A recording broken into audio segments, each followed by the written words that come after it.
May nakain na kaming restaurant sa MOA. So sabi ko, ang sarap ng pagkakaluto sa Baguio beans. Giniling lang ang halo niya pero kakaiba ang lasa. So sabi ko, bakit hindi ko gawin to at itry ko kasi nga talagang masarap yung pagkakaluto. So ito yung another version ko. So bumili lang ako ng 2 langgunisa.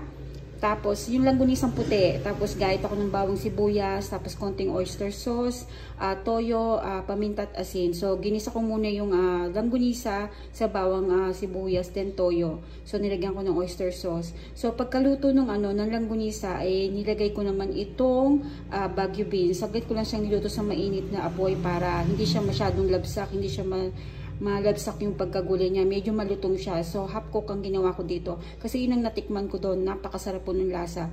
So, itinaray ko po itong aking version.